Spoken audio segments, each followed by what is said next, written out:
Bom dia novamente. Tenho o privilégio outra vez de participar com vocês e abrir a palavra. Uma pergunta para eu ter um conhecimento melhor e conhecer melhor vocês. Quantos são pastores da Igreja Adventista? Levantem a mão para eu saber. Pastores da Igreja Adventista, ok? Quantos são anciãos da Igreja Adventista, ok? Grupo maior. Quantos são diretores de grupo? Mulher ou homem, ok? Muito bom. Eu fui pastor de igreja antes de me tornar professor de teologia por 11 anos, sabe? 11 anos. Eu fui capelão por um tempo pequeno, depois um colégio pequeno, depois um colégio grande. Eu tinha igrejas também no meu cargo e depois eu fui pastor em 3 distritos, sabe? 3 distritos. Em 2 campos e em 3 distritos diferentes. No último distrito eu tive 11 congregações. 11 congregações. O que eu nunca esqueço é a relação que eu tive com meus anciãos, sabe? Meus diretores de grupo também, de fato. Eu estive em igrejas difíceis, igrejas muito simples, muito especiais, no sentido de que eles esperavam muito do pastor. Eu cheguei a uma igreja que os pastores anteriores tinham adulterado, sabe? Eu cheguei lá e pensava que eu também ia ser parte do grupo. Assim que a expectativa era muito baixa. Mas eu quero dizer isto para vocês, os anciãos também, para os meus colegas pastores. Eu chorei nas igrejas, e numa igreja em particular eu chorei muito. Eu não choro, sabe, muito. Não porque eu sou macho, senão porque eu não tenho essa questão de chorar. E eu chorei numa igreja em particular. E aqueles que me ajudaram a sarar as feridas foram os anciãos, e uma em particular. Eu sempre penso isto, que os anciãos são aqueles que ajudam o pastor em todo sentido, sabe? Mas também em termos espirituais, porque nós somos seres humanos, sabe? Somos pessoas falentes, temos problemas, e tinha um ancião em particular. Eu lembro naquele momento, quando eu estava triste, eu visitava ele e ele não falava nada, não? Ele falava e começava a falar coisas. Ele nunca puxava meu saco, sabe, como o brasileiro fala. Simplesmente ele me escutava, orava. Ele se transformou num amigo, um amigo querido. Os anciãos têm não só a responsabilidade da igreja, também têm a responsabilidade de orar e sostener as mãos do pastor, sabe? E eu vivi aquilo. Assim que eu convido anciãos, por favor, que façam isso. Que façam isso por seus pastores, como uma vez também fizeram comigo. Quando eu estava na igreja, sendo pastor, eu gostava de estudar. Esses 11 anos, eu desfrutei estudando. Eu acordava cedo e estudava, sabe? Eu tinha uma questão, eu gostava também de publicar. Assim que eu escrevia artigos, eu enviava para lugares. Eu publicava em revistas especializadas, sendo pastor de igreja. Também na revista Adventista em espanhol, publiquei bastante. Mas as revistas de fora eu gostava. E um livro que eu gostava muito, e que ainda gosto, e é do Novo Testamento, obviamente, é o livro do Apocalipse. Então, quando a gente fala do Apocalipse, só para lembrar o que a gente falou na palestra passada, tem um detalhe ali que é importante, que tem a ver com a missão. Nossa percepção da missão, assim como no anterior, a gente falou sobre isso, sobre a questão de que o foco está na pregação do Evangelho, não para ser perfeitos, nem para fazer o trabalho de Deus, sino porque é uma ordem divina de ir e pregar o Evangelho. Quando vamos para o Apocalipse, notamos uma ideia semelhante, e essa percepção está presente numa passagem conhecida por nós. Então, o que vamos fazer agora, nessa última palestra que eu vou ter com vocês, é o seguinte. A gente vai ler essa porção que a gente conhece, mas eu não me vou focar em explicar essa porção. Eu vou me espalhar em explicar o contexto dessa porção da Escritura. Porque se eu vou começar a explicar aquilo que está nessa porção, nessa porção da Bíblia, vocês conhecem muito sobre isso. Mas eu gostaria de ampliar essa questão e falar do contexto da missão dentro do Apocalipse. E como isso afeta nosso presente também agora. Então, eu gostaria de ir com vocês para o texto, as passagens bases da missão no Apocalipse, que está no capítulo 14. E como vocês já vão notando, vamos falar do capítulo 14 do Apocalipse. Vamos falar das 3 mensagens angélicas.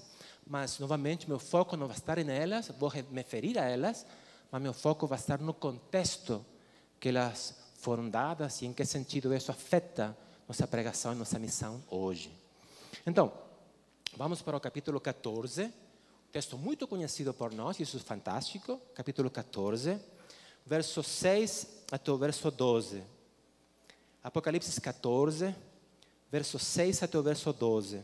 Ele diz assim: vi outro anjo voando pelo meio do céu, tendo um evangelho eterno para pregar aos habitantes na terra, e cada nação, tribo, língua e povo, dizendo com voz forte: temam a Deus, dêem glória a Ele, pois é chegada a hora em que Ele vai julgar, e adorem aquele que fez o céu, a terra e o mar e as fontes das águas.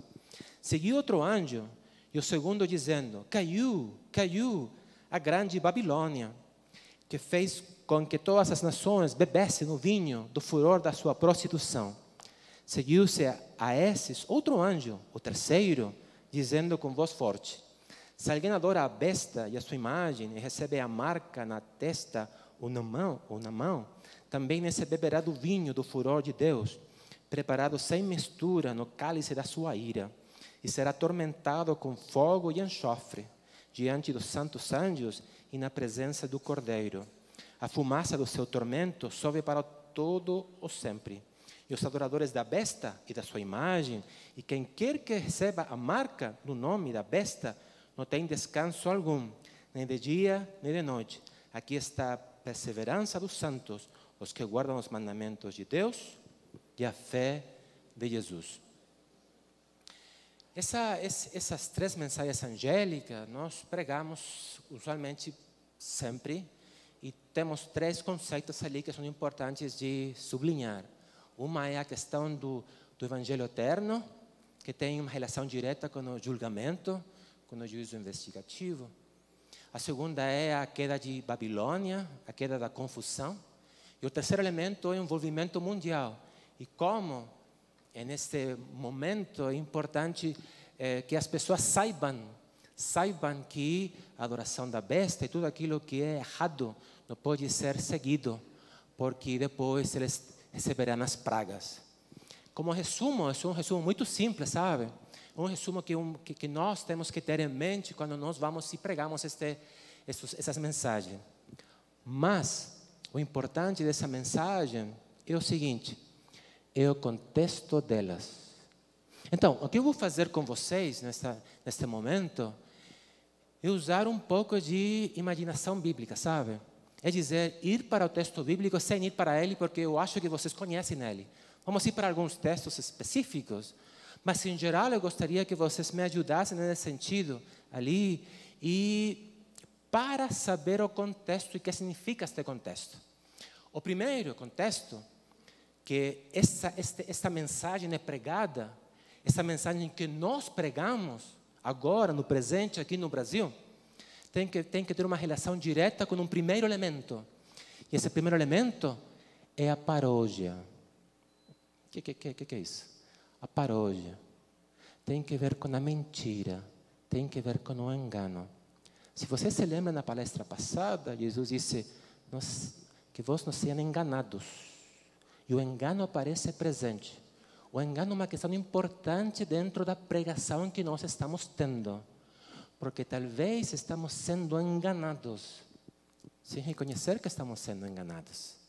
Porque o propósito do engano é esse, que você nem sabe que está sendo enganado. Então, quando a gente pensa nisso, a gente tem que pensar no seguinte: quando vamos para o Apocalipse, vamos pensar nisto. O Apocalipse está descrevendo um grande conflito. Conflito entre bem e o mal. Ok? Está claro isso? Bem e o mal. E esse conflito está dado em termos contrastantes. Se você quer conhecer bem o livro do Apocalipse, e se você pensa que conhece bem o livro do Apocalipse, pense no seguinte: Que elementos em contrastes paralelos acontecem no livro? Então, por exemplo, assim, muito simples. Você tem Babilônia e tem a Nova Jerusalém. Olha, tem dois contrastes. Tem na verdade e tem no erro. Tem na verdade e tem uma paródia da verdade. Algo que parece que é, mas não é. É semelhante, semelhante. Tem paredes, tem pessoas dentro, está enfeitada de ouro, de pérolas preciosas, um monte de coisas ali. Você nota, olha, tem, por exemplo, o rio Éufrates e o rio da vida. Um passa por uma cidade, que é Babilônia, e outro passa por meio da outra cidade, que é a Nova Jerusalém. Agora, a marca da besta e o selo de Deus. Uma coisa contrastante. Os dois têm uma relação direta com a testa. Aparece aqui, então você nota, olha, aqui novamente tem um engano. A marca da besta quer ser como o selo de Deus. Babilônia quer ser como a Nova Jerusalém. O rio Éufrates quer ser também como o rio de água viva. Então, quando você nota esta questão, esta paródia, você pode ir mais ainda se você vai para o capítulo 12 do livro que você conhece. No capítulo 12 vai aparecer um dragão. Estão comigo, certo? Um dragão. E esse dragão tem um trono. Agora, esse dragão vai permitir que outras bestas sobam de diferentes lugares. Uma do mar e outra da terra. Essa bestia que sobe da terra vai receber o trono do dragão.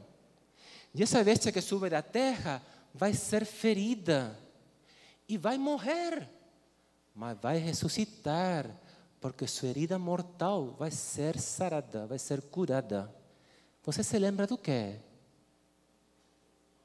De quem se lembra quando tem alguém que morre e ressuscita? Então você tem o dragão, que é aquele que tem no trono, que é o pai. Você tem a bestia que sube do mar, que seria o filho, a paródia do filho. E depois você tem uma besta que sube da terra. E essa besta que sube da terra, você se lembra que o que faz? Fala muito. E faz sinais, tanto que faz descer fogo do céu. Quando você pensa o fogo do céu, você se lembra do Pentecostes. Quando você se lembra que alguém fala em lugar de Deus, em lugar do Cristo, quando Cristo não está, você se lembra do Espírito Santo. Quer dizer que o dragão representa, quer ser como pai, a besta que sobe do mar quer ser como filho, e a besta que sobe da terra quer ser como quem? Quer dizer que no capítulo 12, no capítulo 13, antes do capítulo 14, que é o capítulo que a gente está lendo agora, quer dizer que no contexto em que este evangelho é pregado, que essas três mensagens angélicas são proclamadas, o que a gente está vivendo é um momento de mentira e paródia. Um momento em que tudo parece que fosse, mas não é. Porque tudo é mentira, parece, quer ser. Porque essa falsa trindade tem na vontade e o desejo de querer ser como Deus, mas não vai conseguir ser como Deus. Agora, quando você vai para o capítulo 12, agora sim vamos ler um verso, no capítulo 12 do livro do Apocalipse, acontece um detalhe que é bom sublinhar. No verso 18, algumas versões não tem no verso 18, porque vai ao capítulo 13, verso 1, ok? Então, se este verso não acontece, é porque está no capítulo 13, verso 1. Mas as versões modernas brasileiras, aparece o capítulo 12, verso 18, que vem depois do 17, que é interessante, que aparece o remanescente. Então, nesse verso 18, diz assim: e o dragão se pôs em pé sobre a areia do mar. Então, a primeira questão que a gente tem que pensar aqui, quem se colocou em pé sobre a areia do mar? O dragão. Então, por que isso é importante? É importante porque uma besta vai surgir da terra e a outra besta vai surgir do mar. E qual é o único elemento que separa a terra do mar? A areia. A areia. Então o dragão está parado na areia, porque o verso 17 acontece tem um verso ali que é fantástico, que diz que o dragão se encheu de ira contra quem? Contra o resto, que é o remanescente. Então, como é que eu vou destruir o remanescente? Como é que eu vou fazer isso? Eu vou usar, o dragão pensa, 2 bestas. Uma que sobe da terra e outra que sobe do mar. Então, quando ele está parado ali na areia e as 2 bestas sobem, quer dizer que essa trindade, por completo, que quer ser como Deus, tem um propósito único, que é destruir o remanescente. O dragão usando uma besta que sobe da terra e o dragão usando uma besta que sobe do mar. Tudo isso é uma paródia. Tudo isso é uma mentira. Quer dizer que quando a gente está pregando as 3 mensagens angélicas, o contexto é que todo mundo fora pensa que está no correto, quando na verdade todos estão errados. Olha, uma vez eu estava viajando num lugar ali e eu não gosto muito dos filmes, sabe? Filmes são muito longos para mim, eu fico chateado, muito longo, 2 horas. Vamos lá, e tem algumas ali que meu filho gosta, que duram 3 horas, para me matar, sabe? Muito tempo da minha vida. Eu gosto muitas vezes mais dos cereais, se fala, não? Cereais são mais pequenas, 45 minutos, ok, a semana que vem na outra, não? Acabou. Mas uma vez eu estava viajando, a viagem era muito longa, e tinha uma tela ali para assistir, sabe? Eu falei, olha, já li tudo, já dormi tudo, já comi tudo que tinha que comer, então vou assistir alguma coisa. E não tinha cereais, então eu falei, olha, vou assistir um filme. Filme longo, é 2 horas, muito longo para mim. E começou o filme, na metade do filme, eu quase estava chorando, sabe? Porque era tão impactante essa questão. E ali, quando eu estava quase derramando minha lágrima, eu pensei, nossa, me enganou. Me pegou. Porque ali no momento que você olha assim, que está o menino bonito, a menina bonita, vão se dar o beijo, sabe? E tem essa música detrás, e toda essa questão que está tocando o seu coração, e você vai ali, e eles vão falar, eles vão se beijar, falar, corte, certo? Acabou a filmação, um vai para lá, outro vai para lá, tem câmaras por todo lado, porque tudo é mentira. Eles são atores, e o trabalho do autor é nos convencer que é uma questão real. E por isso eles ganham Oscar, sabe? E ganham prêmios, porque tiveram a qualidade de nos convencer de uma coisa que era mentira. O melhor ator é o diabo. A gente prega as 3 mensagens angélicas num contexto onde nós não percebemos que tudo que está ao redor nosso é uma paródia. E a igreja tem na verdade. E essa verdade, das 3 mensagens angélicas, é a mensagem que a gente tem que pregar. Mas num contexto de mentira, é muito difícil, sabe? Uma vez um aluno me perguntou, pastor, como que eu posso ser esperto nos testemunhas de Jeová? Me falou assim, eu quero destruir esses camaradas, porque eu não gosto deles. Eles chegam ali, eu quero destruir eles, pastor. Como que eu posso ser um esperto? O único jeito, amigo, eu falei para ele, e eu falo para vocês também, é que você seja esperto na verdade. Nunca seja esperto na mentira. Sempre seja esperto na verdade. Se você conhece sua Bíblia, se você vive a palavra, ninguém vai poder falar nada contra você, nem de você, nem da igreja que você ama. Porque você conhece sua palavra. Se sua Bíblia está sublinhada, se você faz seus derivados pela sua palavra, se você estuda a sua lição na escola sabatina todos os dias, lê a meditação e estuda a palavra, nada, ninguém vai enganar você. Mas se você começa seu dia sem Deus, ainda que você acredite estar pregando essas 3 mensagens angélicas, o mundo de fora, tristemente, vai nos enganar. Conhecer a verdade é essencial para não ser enganado. Conheça a sua palavra, ame a palavra, viva a palavra.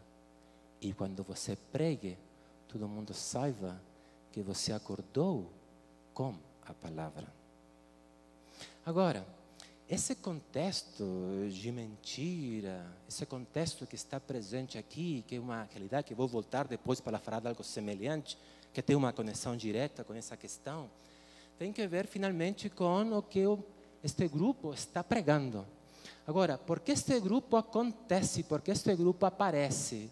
Aparece porque no capítulo 14, se vão comigo no capítulo 14, porque essas 3 mensagens angélicas são pregadas.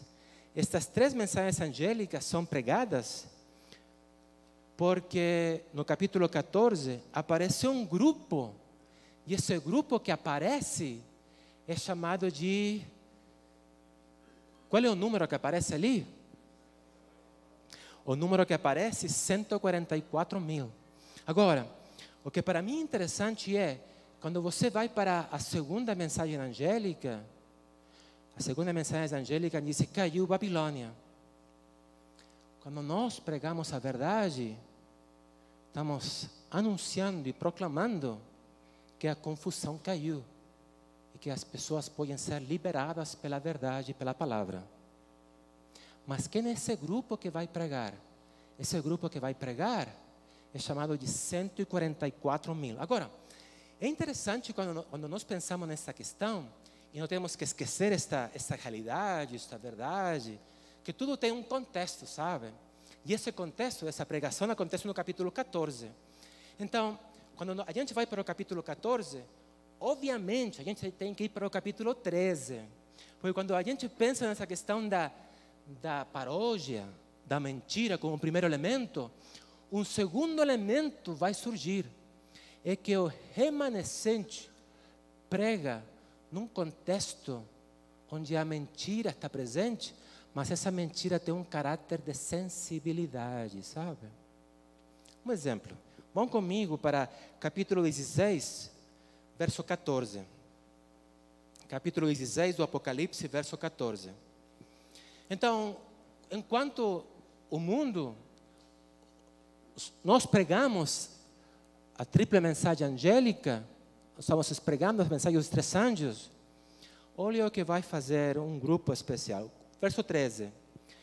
Então vi sair da boca do dragão, da boca da besta e da boca do falso profeta 3 espíritos imundos, semelhantes a rãs.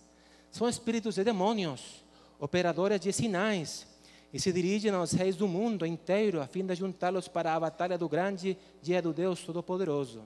Nesta paródia, temos a 3 mensagens angélicas. Qual seria a paródia do diabo? Os 3 espíritos semelhantes a rãs. Mas note bem no que eles vão fazer. Quando você vai para o verso 14, operadores de sinais. Qual é o trabalho para convencer as pessoas que este grupo, este triple mensagem angélico de paródia, mentiroso, falso, faz para convencer as pessoas? Faz sinais. Esse que o primeiro elemento é a mentira, a paródia. Mas o segundo elemento é que o remanescente prega num contexto onde a sensibilidade, o que eu sinto, o que eu experimento, é mais importante o que a palavra diz. Porque a palavra está ali, é objeto, mas o sujeito é mais importante.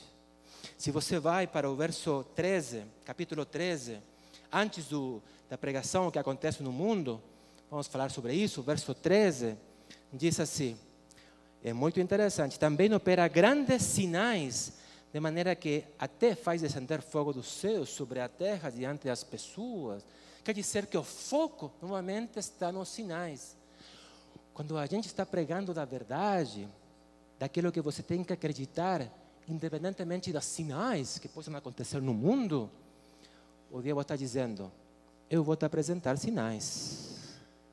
E você vai acreditar porque você está olhando para isso. Você está sentindo alguma coisa. Porque neste contexto da pregação das 3 mensagens angélicas, nós estamos em um mundo que está em procura de sinais, sabe? E quando sente algo, quando vê algo internamente, externamente, ali quando começa a acreditar. Uma vez, sendo pastor de uma igreja por ali, chegou uma pessoa e falou assim, pastor, eu deixei minha mulher. E foi muito triste, porque eu gostava muito dos dois, pessoas muito boas na igreja. Mas sério, por quê? Alguma coisa aconteceu? Não, pastor, é que eu me apaixonei por outra. Não, você vem se desculpar, vem me pregar, vem fazer o quê? Não, pastor, é que eu vim para falar com você porque eu estou convencido que Deus está comigo. Então eu falei, como que é isso? Pastor, estou sentindo no meu coração que ela é e ela não é. Eu sinto isso. Eu sinto que eu não amo mais ela e que Deus, estou em paz, sabe? Tenho uma paz tremenda no meu coração. Deixei de amar ela. Bom, eu como pastor, eu fui e falei, olha, vamos saber a palavra de Deus. Não adulterarás. É que não estou sentindo isso. É que você não tem que sentir isso. Essa é a verdade. Essa é a verdade. Essa é uma questão. Esse objeto, esse Deus falando para nós. Você tem que continuar com sua mulher. E se você pensa que você está em paz, seus filhos e sua mulher não estão em paz. Eles estão sofrendo. Você é egoísta. O pastor tem que falar coisa chata, tem vezes, não? Mas é uma verdade. Pensar que o que eu sinto é a resposta para eu continuar meu caminho com Deus, ou deixar coisas que eu estava fazendo, esse é o caminho da sensibilidade. Essas são as paródias, as mentiras que o mundo quer delinear em frente nosso, para que nós esqueçamos que para viver a verdade, temos que sempre ir à palavra de Deus. Não tem outro lugar. Não tem outro lugar. Vamos imaginar isto. Vamos imaginar isto. Todos nós amamos nossos filhos. Eu tenho um, sabe? Tenho um filho que eu amo com todo o meu coração. O nome dele é Martin. É um filho do milagre. Um filho fantástico. É, como todo menino, com 12 anos, é um pica-fumo também, não? Faz coisas, mas eu amo ele, eu estou com ele, eu faço culto com ele, estamos preocupados dele. Ele é um menino sem muita identidade patriótica, sabe? Por quê? Porque ele nasceu no Chile, mas ele cresceu na Nova Zelândia. E depois disso a gente foi para a Bolívia. E depois a gente veio para o Brasil. Então, em 6 anos, ele tem morado em 3 países. E ele já tem 12. E ele, no coração dele, ele é novo-zelandês, sabe? Tem um pouco de boliviano. E, ultimamente, ele falou que ele pensava que ele era brasileiro. Tanto assim que estava jogando assim, um jogo de futebol e falou, eu gosto deles. Qual? Dos amarelos. Eu falei, não, os vermelhos, os chilenos não estão chileno nada. Eu gosto deles. eu não sinto isso, porque essa identidade passa, essa identidade se vai. Isso é interessante, mas ele tem uma identidade, ele é adventista. Então, o que aconteceria se ele tivesse que escolher um lugar ou outro? Vai ser o quê? Vai ser chileno? Vai ser brasileiro? Vai ser o quê? Tanto faz. Ele tem uma identidade. Eu batizei ele pouco tempo atrás. Eu pensei que ia chorar, não chorei, mas foi uma coisa muito linda de batizar meu filho, sabe? Para que ele fosse parte deste povo da verdade. Identidade. Essa sensibilidade, essas paródias que nós vivemos, a triple mensagem angélica fala de identidade. A gente prega o evangelho? Prega. A gente prega o juízo? Prega. A gente prega a queda de Babilônia? Prega. A gente adverte o mundo não receber as pragas? Prega. Essa é a nossa identidade. Não só dizer você é lindo. Não, todo mundo é lindo. Mas também temos que pregar nossa identidade bíblica. Porque essa sensibilidade está nos afetando. Quando nós pensamos nessa questão agora, e vamos para os 144 mil, obviamente alguém pode dizer, a pergunta é, só para esclarecer um pouco aqui esta aula, se alguém perguntasse assim, pastor, são simbólicos ou são literais? Então, 144 mil, não? Tem perguntado isso para vocês, alguma pessoa na igreja, que são simbólicos ou literais? Ok. Então, tem um detalhe quando você vai para o texto bíblico. Você nunca tem que esquecer uma palavra, que é uma palavra assim um tanto chique, assim, não? Uma palavra importante, que é chamada de hermenêutica. Hermenêutica pode ser definida de muitos jeitos. Mas a hermenêutica é tentar entender um texto no contexto próprio dessa literatura. Neste caso, literatura apocalíptica. Pronto. Não é uma carta de Paulina, não um evangelho, não um livro do Antigo Testamento, é um livro apocalíptico, assim como Daniel. Então, assim como um livro apocalíptico, é bom lembrar que todo livro apocalíptico tem símbolos, certo? Símbolos. Então, olha ali comigo. Vão comigo, vamos ler só um pouco. No capítulo 14, verso 1 até o verso 5, diz assim: olhei e eis que o cordeiro estava em pé sobre o Sião. Com ele estava 144 mil, que tinha escrito na testa o nome do cordeiro e o nome do seu pai. Ouvi uma voz do céu, como som de muitas águas, como som de um forte trovão. A voz que ouvi era como de arpistas, quando tocam nas suas harpas. Entoam um cântico novo diante do trono, diante dos 4 seres viventes, dos anciãos. E ninguém podia aprender o cântico, senão os 144 mil que foram comprados da terra. Estes são os que não se macularam com mulheres, porque são virgens. Eles seguem o cordeiro por onde quer que ele vá. São os que foram comprados entre todos os seres humanos, primícias para Deus e para o cordeiro. E não se achou mentira na sua boca, não tem mácula. Uau, uau, fantástico. Se alguém pensa que esse texto, 144 mil, se alguém pergunta para vocês, os 144 mil são literais? Minha pergunta agora seria: quem é o cordeiro? Então, se é literal, eles estavam com um cordeiro literal. Mas se o cordeiro representa Jesus, porque é um símbolo, isso significa então que os 144 mil são simbólicos. Segundo elemento, quantos são casados aqui? Levantem a mão. Ok, baixem a mão. Quantos são solteiros? Muito bom. Ok.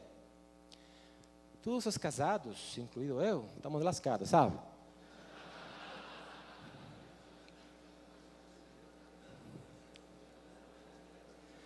Porque a passagem diz o quê? São virgens. São virgens. Então, se você vai pensar nisso, tudo bom. As mulheres, quantas são mulheres aqui? Levantem a mão. Ok. Com todo respeito, não tem jeito tampouco. Também estão perdidas. Por quê? Porque só fala de homens que não se contaminaram com quem? Com mulheres.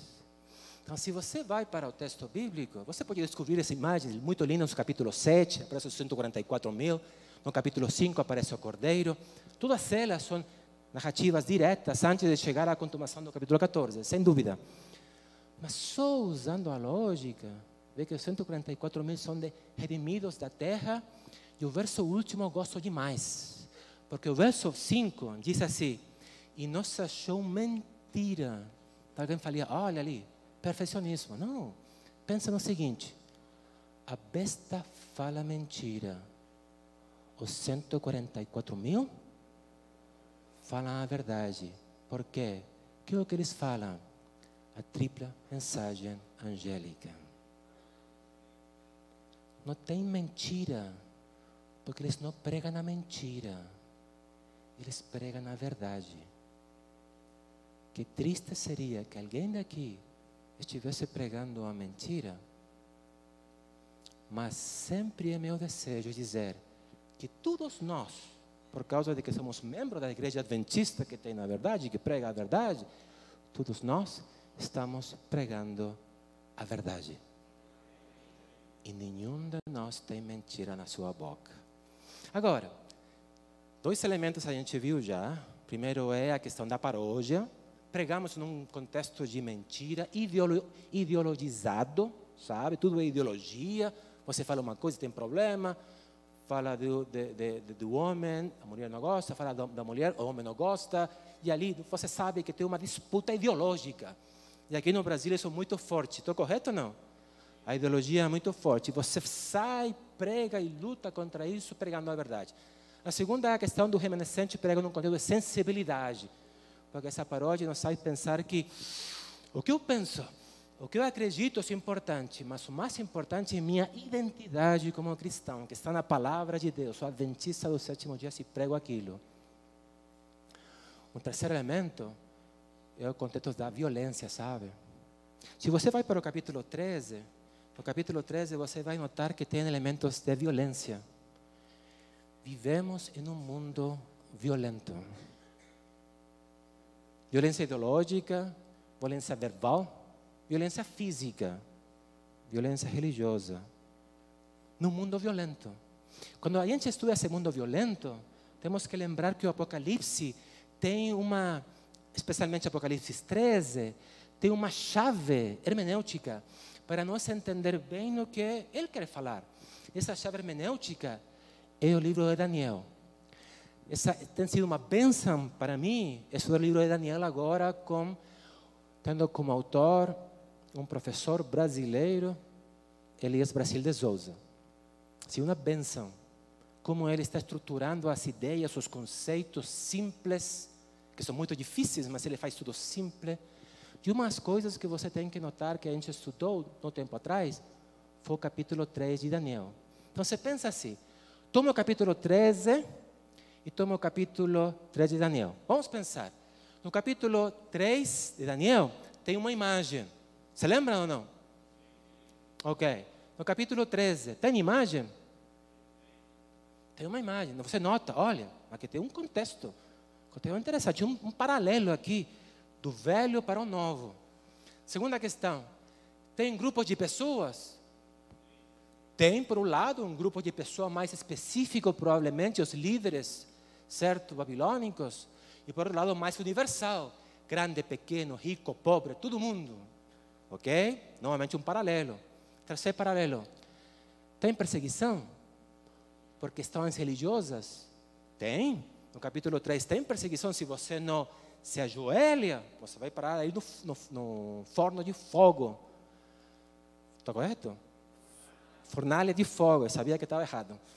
Fornalha de fogo. E no outro, se você não recebe a marca por não ter adorado a imagem, você vai morrer. Então, morte é morte. Tem conflito de adoração? Tem. E onde é que está o conflito de adoração? E aqui vem um detalhe interessante. A imagem, alguém se lembra da imagem de Daniel 3? Quais eram as medidas dela?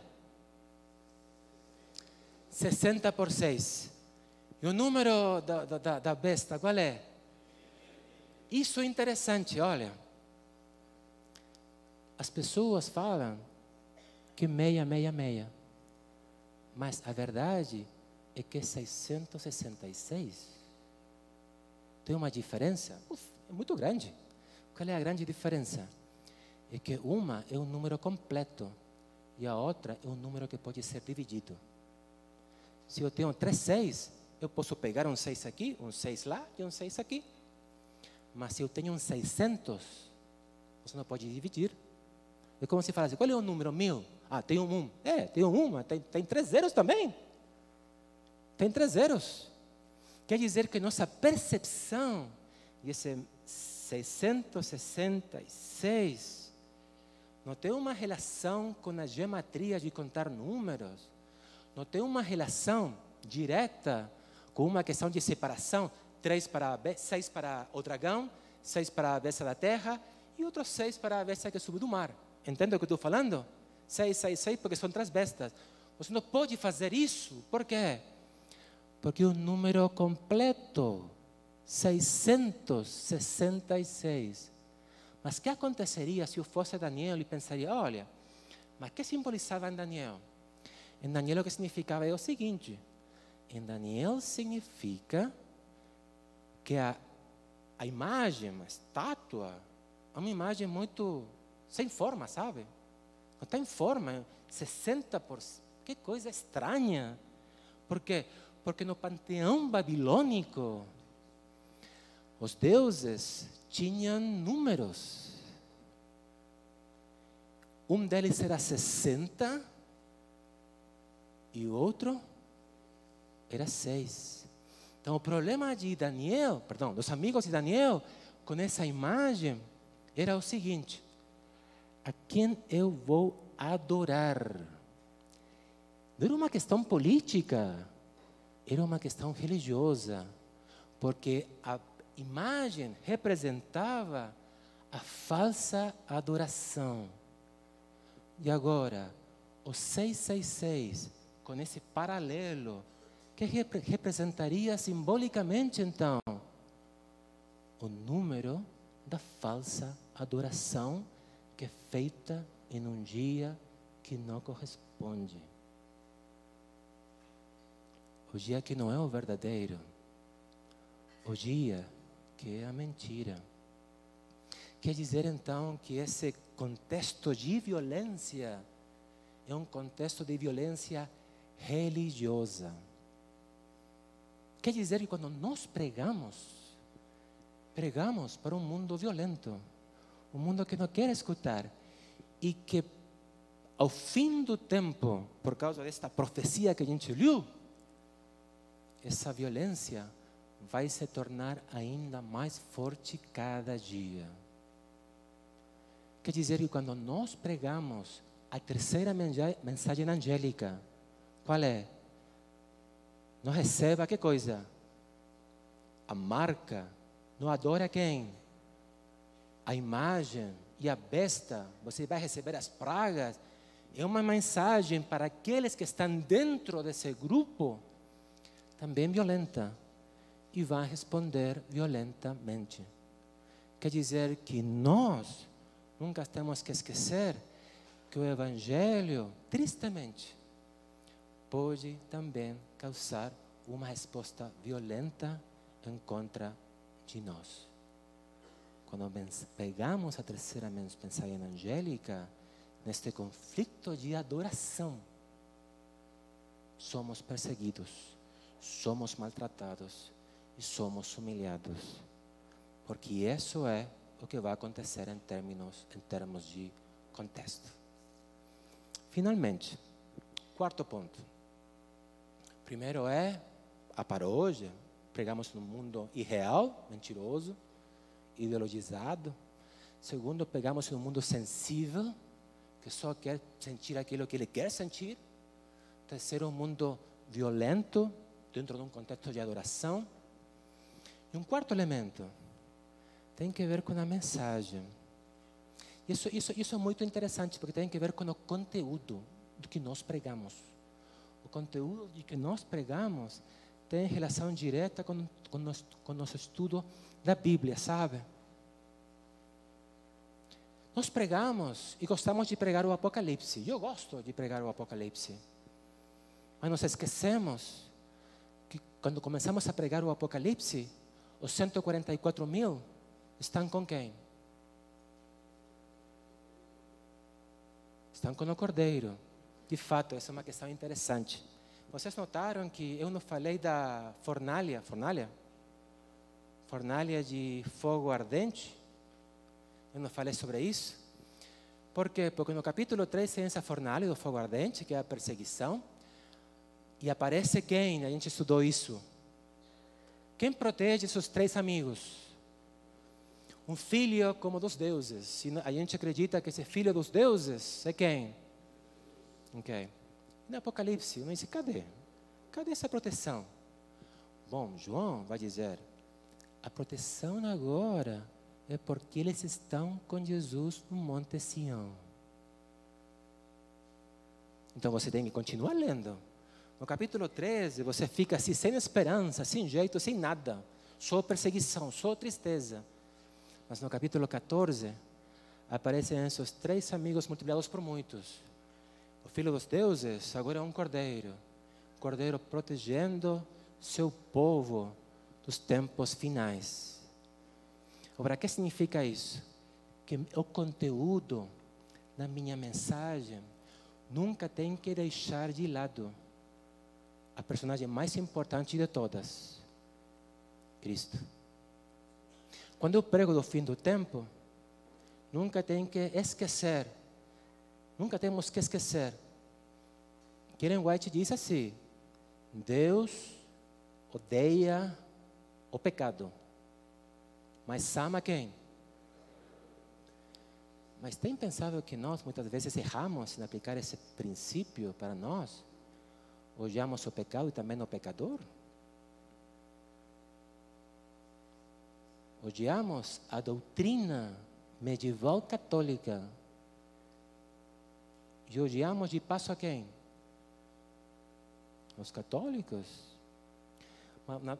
Se lembram quando Ratzinger foi escolhido? Se lembram daquele momento? Muitos se lembram daquele momento. Eu me lembro muito bem porque era um domingo e eu fui para pregar para uma igreja onde eu era pastor, sabe? Eu fui lá, fui pregar, a igreja estava cheia, sabe? Todos ficaram com medo. Estava cheia a igreja, eu falei, nossa, interessante, que bom. Pastor, fale do Ratzinger, fale dele. Agora, pastor, chegou firme, falaram. Olha o rosto dele, tem um rosto de cara mau. E é verdade, quando você olha para ele não sorria, se lembra? Os alemães falaram que ele só sorriu quando ganhou para ser papa, depois deixou de sorrir. Ele nunca sorriu. Ele era um teólogo, um teólogo, uma pessoa que escreve, uma pessoa que está mais preocupada com os livros, sei lá. Mas não sorria muito. Falou, olha, ele está de preto, olha ali, ele é jesuíta. E começaram a falar um monte de coisa. Olha ali, olha ali, olha ali. Esse é um cara que eu detesto. E todo mundo começou a falar, eu detesto, detesto. Nossa, mãe, eu fiquei pensando assim. E falei, nossa, a gente é cristão. Pode ele se salvar? Se ele se arrepende, se ele aceita a verdade, amém. Se Manassés, vocês sabem com o que estou falando, não? O rei mais mau da Bíblia, não? Se salvou, amigos, gente, por favor. Uma coisa é que nossa mensagem, são as bestas, e que pensamos que todos aqueles que são parte da besta a gente tem que odiar, é esquecer o princípio mais importante de todos. Nós estamos para pregar a verdade, amar a verdade e amar aqueles que vão escutar a verdade. A missão no Apocalipse é apresentar o conteúdo maior, é apresentar ao Salvador e a quem ganhou. Se você vai para o capítulo 12, o diabo foi, que é o que diz? Vencido. Jesus venceu. O diabo inimigo vencido. O Apocalipse nos lembra disso. E esse conteúdo não é para falar, a gente pode falar das bestas, mas não fique nas bestas. Eu sei que isso gosta das pessoas. Se eu falasse assim, hoje eu vou falar da besta dos 666, ficaria cheio. Se eu falasse, eu vou falar do Cordeiro de Deus, poucas pessoas viriam. Por quê? Porque eles gostam desses detalhes, sabe? Essas questões do fim, da perseguição, que vou correndo, me vão matando. Mas a verdade é que na primeira mensagem angélica, tudo começa dizendo, pregando, que coisa? Pregando que coisa? Primeira mensagem. O Evangelho eterno. É dizer que a nossa mensagem tem que estar relacionada com isso. O conteúdo da nossa mensagem tem que ver sempre com Jesus Cristo. Quando cumprimos a missão, advertimos as pessoas, não ser confundidos por Babilônia, que estamos vivendo um juízo agora, sem dúvida. Mas tudo isso tem sentido só se Jesus Cristo está presente em nossa fala. Senão, não é nada. Só para concluir, vou finalizar com um verso. Capítulo 22, o último verso do livro. Penúltimo verso, desculpa. Verso 20. Qual é o conteúdo maior? Diz assim, 22, 20. Capítulo 22, verso 20. Aquele que dá testemunho destas coisas, diz, é Jesus, certamente venho sem demora. Qual é a resposta da igreja? Amém. Senhor Jesus. Esse que seja sempre nosso desejo. A missão no Apocalipse é pregar que Ele vem. É pregar que Ele morreu. É pregar que Ele venceu. Que o inimigo está derrotado. A missão do Apocalipse tem que ver com as boas novas, com as boas-vindas. Tem que ver com tudo aquilo que Jesus fez e fará no futuro. Mas enquanto vivimos neste mundo mentiroso, neste mundo de sensibilidades internas, nesse mundo violento de conflito de adoração, estamos apercebidos sempre que a verdade é o mais importante. E o Apocalipse diz que a verdade triunfará. Que Deus os abençoe.